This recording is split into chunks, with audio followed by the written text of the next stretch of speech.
Welcome to my channel. My name is Anna Kalane, and in this series I will be talking about books that I've read and that I would suggest, and details and characters that are in the book. So if you don't want any spoilers, I would suggest either you read the book or maybe just not watch this video right now. But today I will be reviewing. If you don't know what this Camp Half-Blood jacket is, then it's actually from the Percy Jackson and the Lightning Thief, which is the first book I'll be reading. It's from the series. This is actually what the campers wear. Well, actually orange t-shirts is what they wear, but I'm sure they wear hoodies too. So this one I definitely recommend, especially for Greek mythology lovers. It talks about Greek heroes, and it talks about mostly demigods. And demigods, for those who don't know the term, it's a half god, half human. So usually many of these gods would go down to earth and hook up with regular mortals, and they would have children. And so the children would be half that god and half the humans, so they could possess either powers in a way or certain abilities that they couldn't if they were just humans. So in this book, you meet Percy Jackson, who is the main character. He's someone who has ADHD and is dyslexic.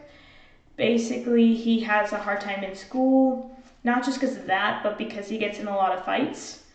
And he starts off at Yancey Academy, and one of the fights he has it's between his friend Grover, and Grover's his best friend. He doesn't realize that he's a satyr, which he finds out later, which a satyr is a half goat, half human. And he has a very good relationship with his mom, Sally Jackson, who loves him, and her have like a blue food thing going for them, and also because she works at a candy shop, and so she always brings blue colored items home. So one night they want to get away from her stepfather, which is Gabe Bugliano, who he's always drunk, smells bad, and he's just not a good person. And so they go on a 3-day getaway, but things start to happen. There's trouble. There's a Minotaur that tries to kill them, and so she has to take him to Camp Half-Blood because she realizes it's time. Because usually when a demigod is 12 or 13, it's important to get them to Camp Half-Blood where they can learn to train and everything, because the older they are, the more susceptible they are to monsters and the more likely they could get hurt or die. And so she takes him to Camp Half-Blood, and during there, he tries to basically defend himself against the Minotaur, but the Minotaur grabs his mother, and so his mother's sent to the underworld, and he does kill the Minotaur with its own horn. So he basically is able to get the horn off and stab it, and he keeps the Minotaur horn. And so him and Grover go to Camp Half-Blood, and he's unconscious for a couple of days because he passes out and he got hurt. But he's fed ambrosia he wakes up to the wonderful Annabeth Chase.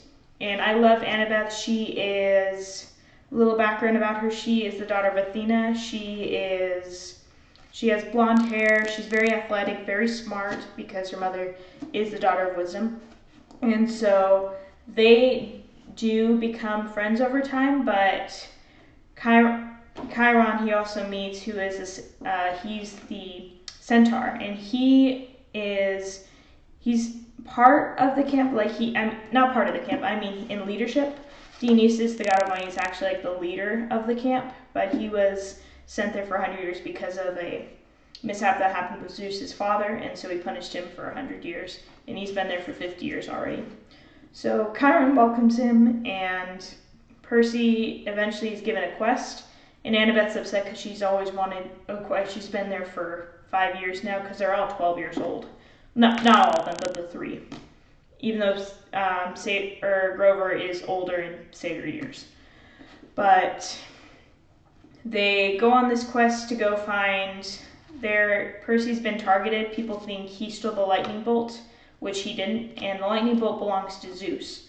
And so basically he has to go, and his mother was taken away to the underworld. So he wants to go find her. And so he and Annabeth and Grover embark on a quest to go find his mother and hopefully the lightning bolt. But on his way, Luke, who is a blonde camper, he's 17 years old and he's well trained in armory and everything. He's the son of Hermes. He gives him a shield and basically is in a way kind of helping him, but he also gives him shoes. And Hermes, since he's the god of messengers, he has these shoes with little wings on him because he can kind of go anywhere in the book though.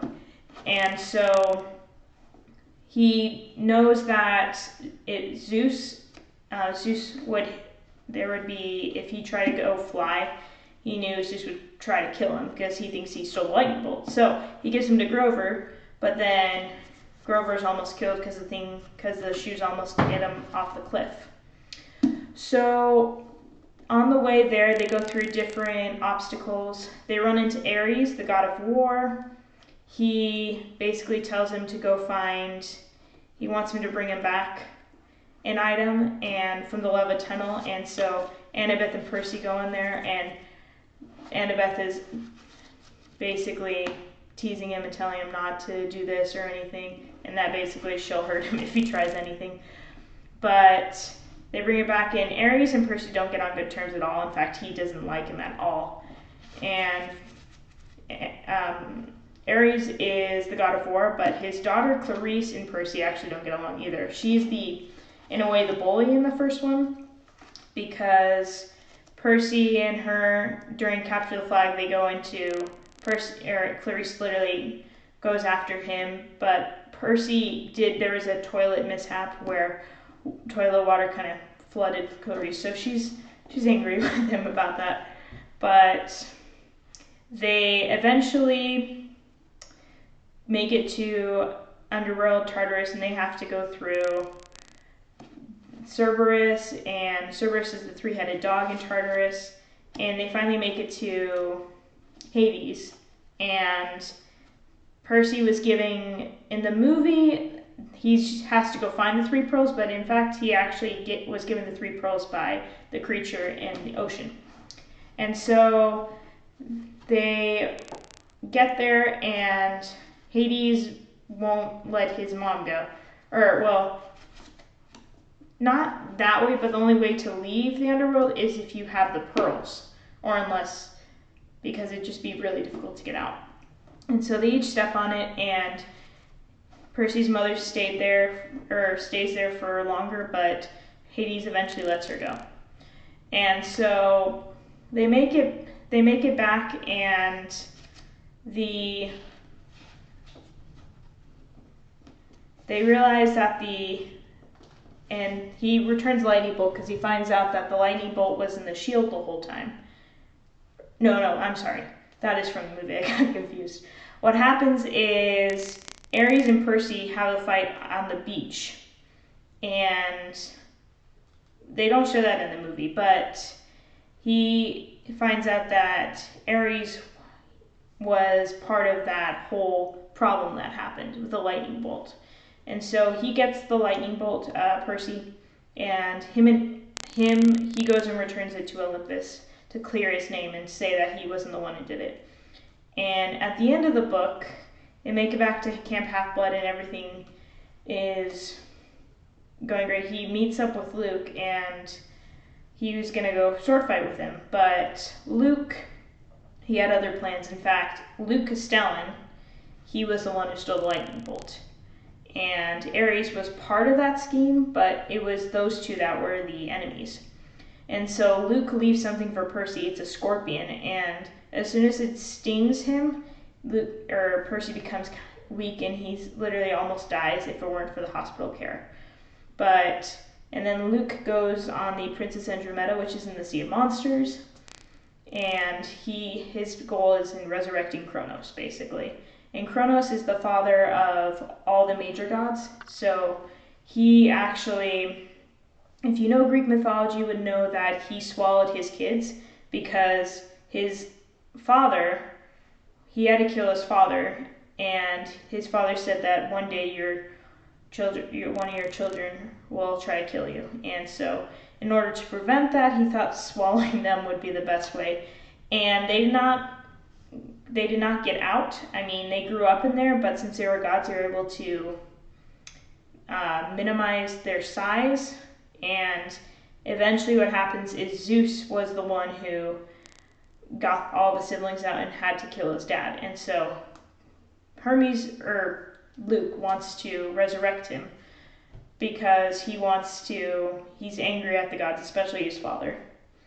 But that's information that is basically the Lightning Thief book. There's other things I didn't mention, other obstacles that Annabeth Percy and Grover had to go through, but it is a wonderful book.